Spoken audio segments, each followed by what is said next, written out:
here?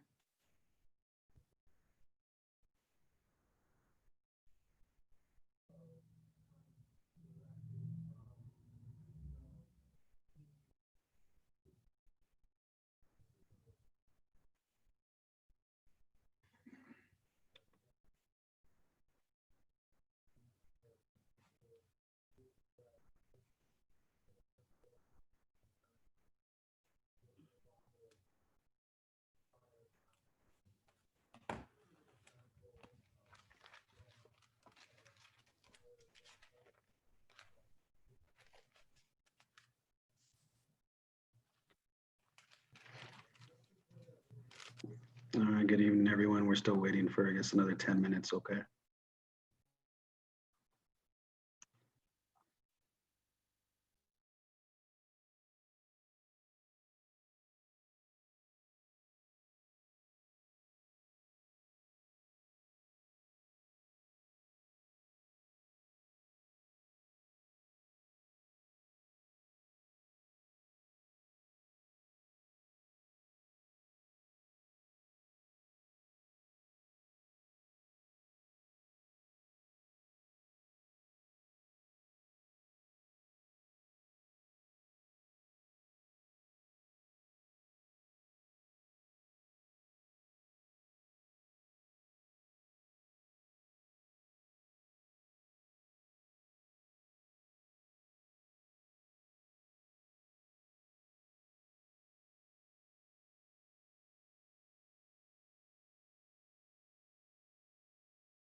All right, guys, 2-minute warning until we start.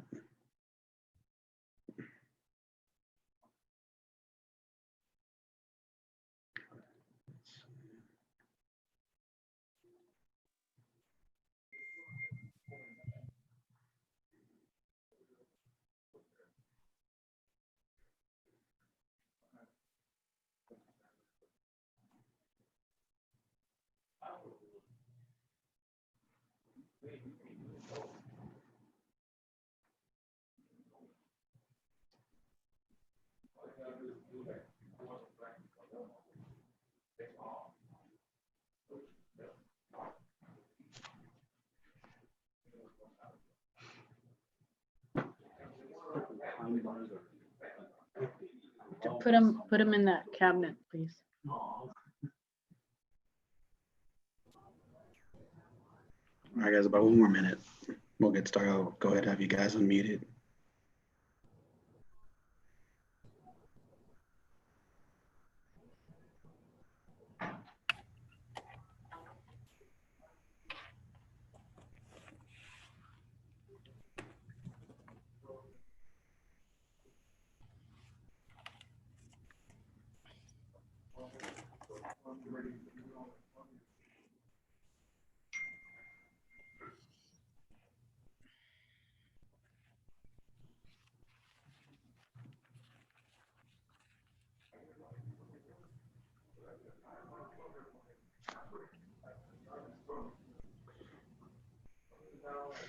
Mr. Hernandez, do you know if Mr. Mendoza's here already?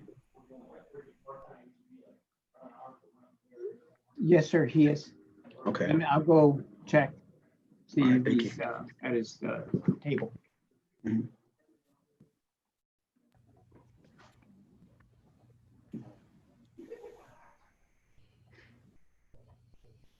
All right, guys, it's 6:15, so we'll just wait for Mr. Mendoza to make his way.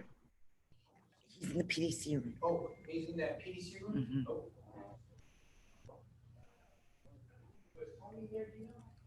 Yes, he should be there.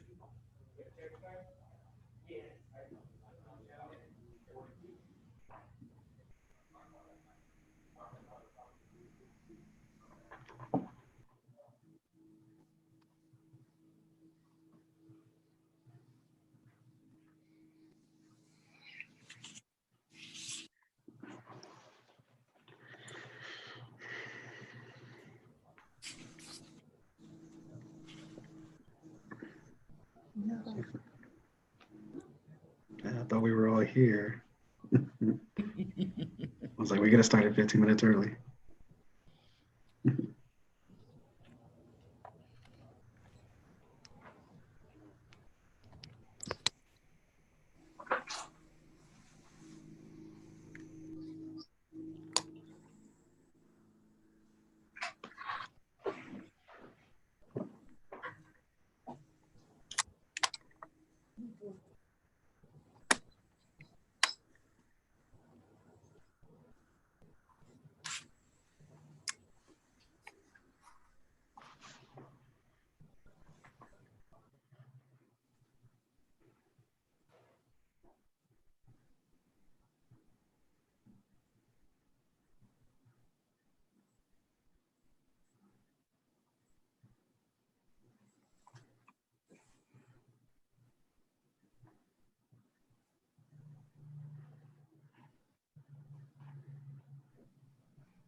All right, great. I think we're all good to go now. So we're gonna go ahead and begin, guys. Everyone should be, I believe, unmuted. So effective March 16, 2020, Governor Greg Abbott authorized the temporary suspension of some of the statutory provisions of the Texas Open Meetings Law. This meeting of the Board of Trustees of the Harlandale Independent School District is being held pursuant to this authorization and will limit the face-to-face meetings to slow the spread of the coronavirus COVID-19. See attached opening meeting law subject to temporary suspension. A special meeting of the Board of Trustees of Harlandale Independent School District will be held Thursday, June 4, 2020, beginning at 6:15. It is now 6:18. Central Office, 102 Genevieve, San Antonio, Texas, 78214, via video conference. This board meeting will be held via Zoom.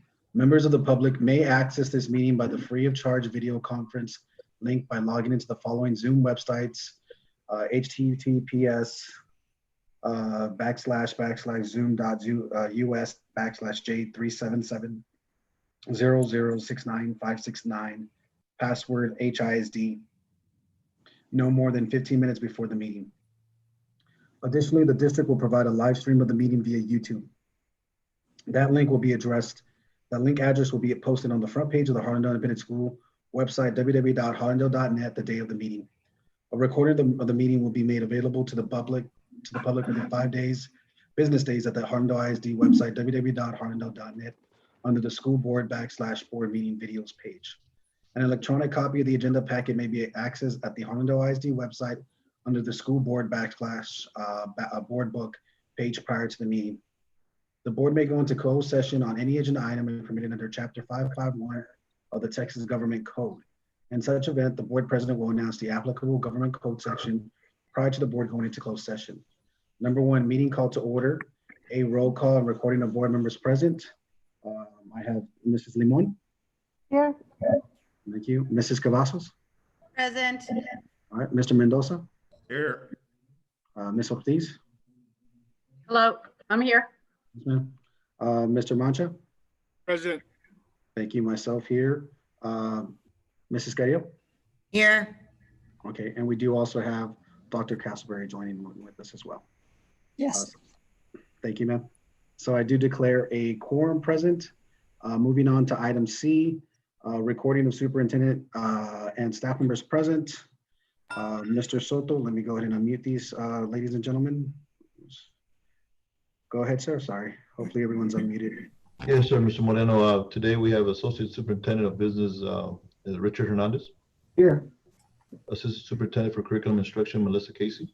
Here. Executive Director of Human Resources, Melinda Salinas. Here.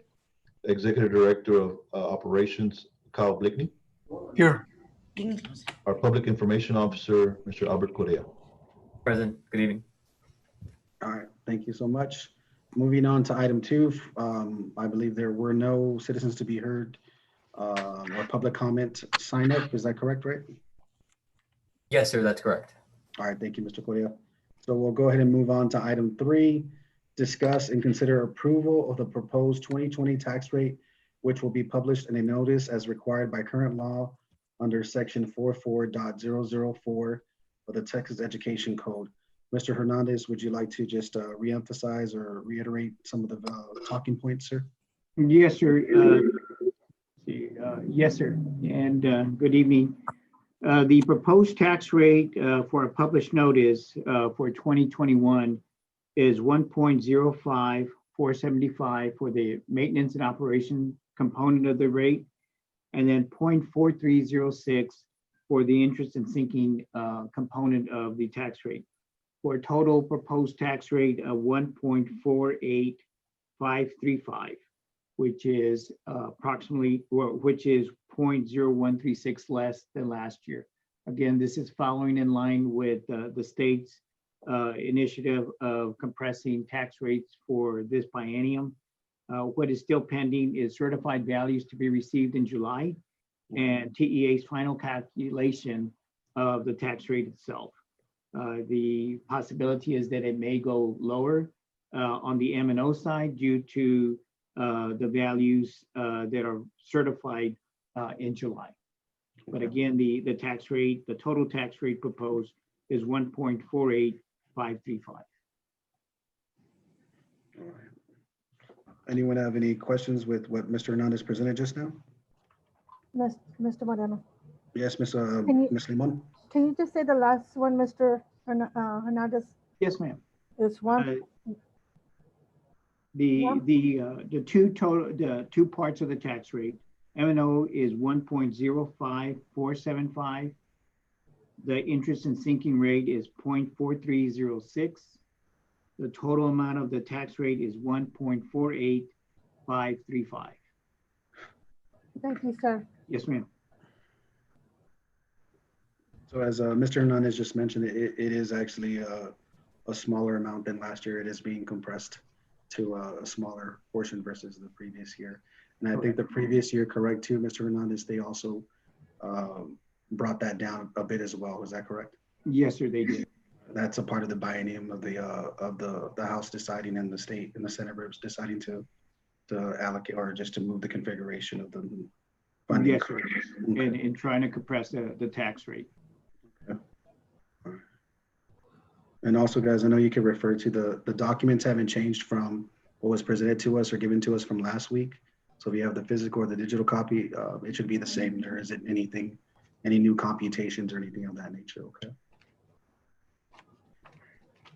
Anyone have any other specific questions related to this before we can make a motion?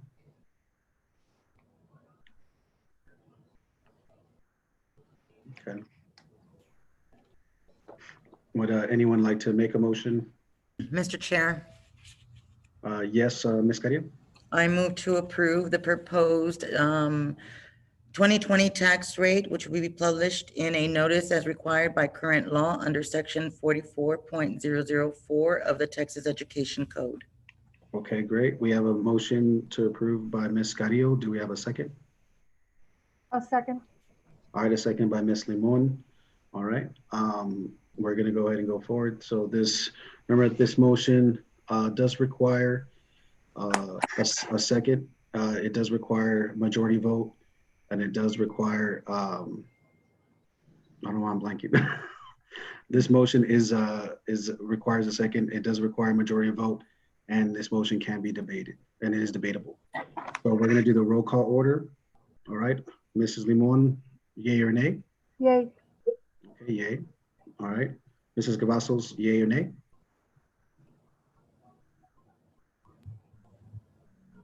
Yay. Thank you, ma'am. Mr. Mendoza, yay or nay? Yay. All right. Mrs. Ortiz, yay or nay? Yay. All right. Mr. Mancha, yay or nay? Yay. All right. Myself, I say yay. Ms. Carrillo? Yay. Okay. So this motion does carry. Moving on to the next item. Consider and take appropriate action regarding the approval of the distribution of an employee retention stipend for the 2020-2021 fiscal year. Again, Mr. Hernandez, if you'd just like to reiterate some of the talking points for this particular item. Yes, sir, thank you. In regards to the retention stipend proposed for the 2021 school year, the proposal is to provide a retention stipend of $600 for the year that would be paid in 2 installments of $300 in December 2020 and $300 in May of 2021. Okay. Anyone have any particular questions to this before we make a motion? Mr. Moreno, Yes, Ms. Limon? this is 2 installments, 3 and 3?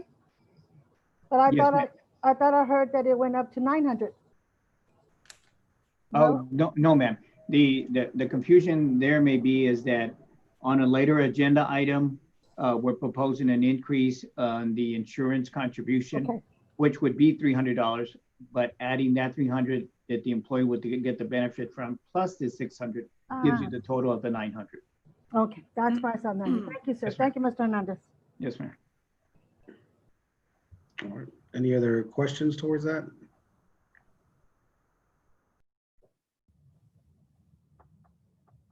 Okay. I guess we can go ahead and if someone would like to make a motion. I'll make a motion if I may, Mr. All Chair. right, go ahead, Ms. Cavazos. I move to approve the distribution of an employee retention stipend for the 2020-2021 fiscal year. Okay, great. We have a motion to approve the distribution by Ms. Cavazos. Do we have a second? Second. All right, second by Mr. Mendoza. And I'll get this one right. Sorry for all the meetings in my head throughout the day. So this motion is amendable, it is debatable, and requires a second or a majority vote, excuse me. Do we have any other comments or questions before we move forward? Okay. So we're gonna go ahead and do roll call order. Mrs. Limon, yea or nay? Yay. All right. Mrs. Cavazos, yea or nay? Yay. Okay. Mr. Mendoza, yea or nay? Yay. Okay. Mrs. Ortiz, yea or nay? Yay. Okay. Mr. Mancha, yea or nay? Yay. All right. Myself, yea. Mrs. Carrillo, yea or nay? Yay. Okay, motion carries. So we'll move on to the next part. Item 5, consider and take appropriate action regarding the approval of the salary and wage adjustments as presented in the TASB pay system maintenance for the 2020-2021 fiscal year. Again, Mr. Hernandez, if you just want to reiterate any of those talking points. Yes, sir. And so in the hard copies that were provided to the board and presented last week as well, the recommendation is what was on the screen for from TASB, which was recommendation 1 to implement updated pay structures realigned to the market and provide adjustments to address market differences and maintain equity. The second recommendation was to also monitor teaching area stipends of peer districts and to so that way we can maintain competitiveness with those hard to fill areas. The total cost for that is $242,000. This again would not include a general pay increase, following in line what other area districts are doing also in not providing an increase, but looking at alternative ways as to what we just did with the retention stipend and the next item, which is the health insurance. Thank you. Any particular questions towards this item that's just been presented by Mr. Hernandez? No, okay. Anyone like to make a motion? Mr. Moreno, Yes, Ms. Limon? I would like to make a motion. Yes, ma'am. I would like to make a motion to approve of the salary and wages adjustments as presented as the TASB pay system maintenance for the 2020-2021 fiscal year. Okay, thank you, Ms. Limon. We have a motion by Ms. Limon to approve the TASB pay systems maintenance adjustments. Do we have a second? I second. Okay, second by Ms. Cavazos, I believe.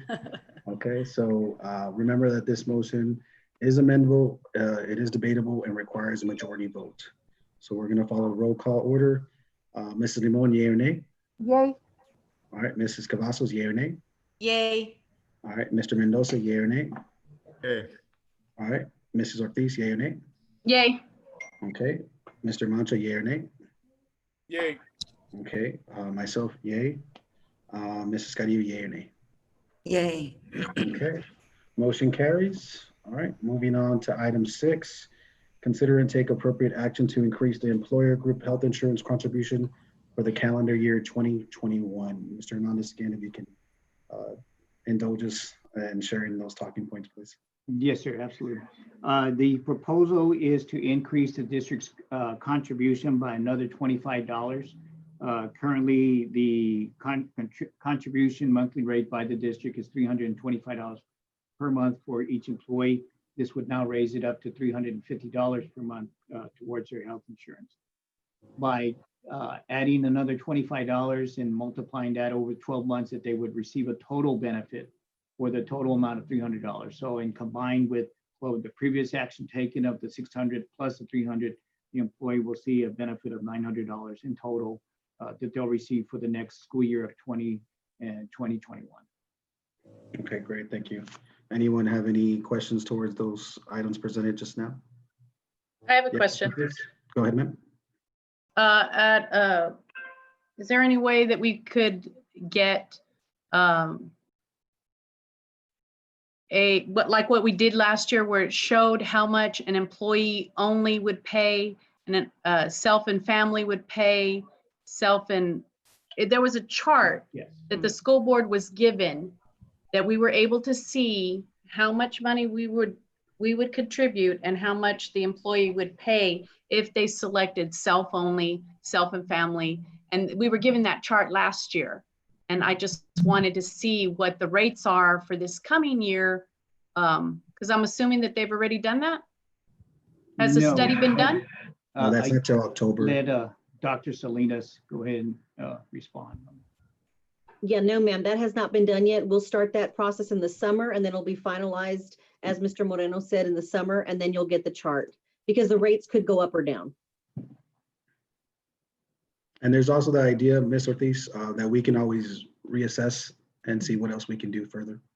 Possibly increase or, see where perhaps we'll get someone bidding that would be even more advantageous. That's my point, is that we're voting and we don't know what any of that is.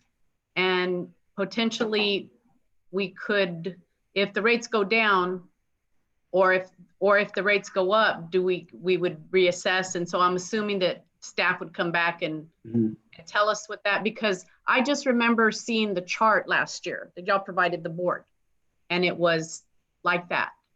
It was self only, self and family, self and spouse, that kind of stuff. Yes, ma'am, and we'll provide that for you again once we get the new rates so that the board can decide if they need to reassess the situation. I have another question. Go ahead, Ms. Ortiz. Is there a reason why we're voting on it now before we even have any information about what the health insurance is going to cost? As we looked at the budget and looked at the approach on recognizing our employees, one of the things, of course, that we did was the retention stipend, because that's a one-time cost. The next item was the health insurance. So the initial proposal, looking at the amount of funding that we're getting for next year, and then looking at our fund balance, then we could see that an additional $25 could be added. Now, as you just said, and as Dr. Salinas said also, it can be reassessed after the bids come in, because the board has done that.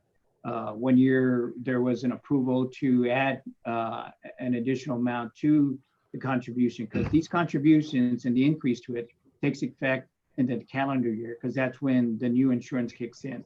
So we can always make this change if the board chooses to, and instead of the $25, again, up to the board, whether it can go up to another $10 or even less. But again, that's an amendment that can be made on the budget.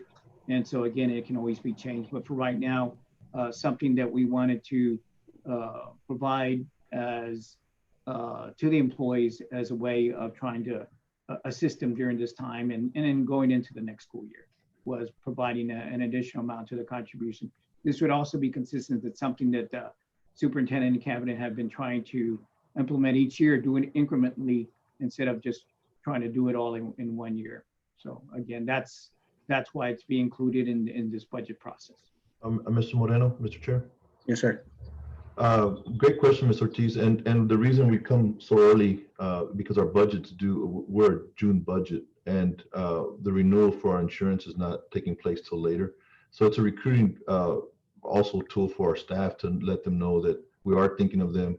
Our insurance rates are high, as a lot of districts are. So we are trying to show the staff that we are thinking of them during this time. We're not giving them a raise, but we are giving something for contribution to the health. And this time right now is a hiring. People are hiring and leaving districts, and we want to maintain our quality staff. Thank you. All right, any further questions or clarification, guys? Mr. Moreno. Yes, Ms. Limon? So once this gets approved, it's automatically goes into effect? Or it's a new school year? It will go in effect in the next calendar year, January of 21, because that's when the new rates would be kicked in also. So currently, right now, we're paying $325 through the end of December 2020. If this were approved, then the contribution goes up to $350 beginning January of 2021 through December of 2020. Thank you, Mr. Hernandez. Yes, ma'am. All right. Mr. Moreno, may I ask Yes, a Ms. question? Cavazos. Yes, ma'am. May I ask Mr. Hernandez a question? Mhm. Mr. Hernandez, if the insurance comes back and with the new rates and they're much higher than what they are currently, at that point, we can venture out and get new proposals from different insurance agencies? Yes, and actually what the process is gonna occur during the summer, and Dr. Salinas will correct me if I'm wrong, but we're gonna go through an RFP process during the summer, and really, that's where we're gonna get the competitive rates. That's where we're gonna try to drum up the competition. And then based on that, that's probably the best that we're gonna be able to squeeze out of the insurance companies and see what kind of rates. Now, if there are rates that the board wants to look at again and we can run some options, you know, that then our contribution rate can either increase or remain the same as proposed. And I guess what I'm getting at is I would love for our employees to not only see that we're taking care of them and we're with them during this time, but at no point are we going to allow, if we can help it, you know, here's this extra money, but now you have to pay this much more. Or that was covered and now this is covered, because then it's not going to make a difference what we give them. I don't want things to balance out. I want them to be a little bit more to their benefit. And I just don't want things to even out. So Yes, ma'am. thank you. Thank you, Mr. Hernandez. Thank you, Mr. Moreno. Yes, ma'am. And of course, we could address that. I mean, as we go further into the process, what we'll kind of gather and learn is some years we have a situation that is beneficial to us, and then some other years it's not so advantageous just because of unfortunately the utilization. But another thing to keep in mind too, guys, is not everyone uses our insurance, so not necessarily everyone's going to see that health insurance contribution. So hopefully people don't misconstrue that as well. Thank you, sir. Mhm. Okay, so would anyone like to make a motion or any? Mr. Chair, Yes, Ms. Carrillo. I move to approve the appropriate action increase the employer, excuse me. I move to approve the appropriate increase the employer group health insurance contribution for the calendar year of 2021. Okay, we have a motion by Ms. Carrillo. Do we have a second? Second. All right, second by Mr. Mendoza. Remember that this motion is amendable, it is debatable, and does require a majority vote. Okay, anything further? No, okay, so go ahead, roll call order. Ms. Limon, yea or nay? Yay. Nay, yay, yay. Thank you, ma'am. Mrs. Cavazos, yea or nay? Yay. Okay, Mr. Mendoza, yea or nay? Yay. All right, thank you. Ms. Ortiz, yea or nay? Yay. Okay, thank you, ma'am. Mr. Mancha, yea or nay? Yay. All right, myself, yay. Mrs. Carrillo, yea or nay? Yay. Okay, great. Motion carries. All right, moving on to the next item, adjournment. Mr. Chair. Yes, ma'am. Move to adjourn.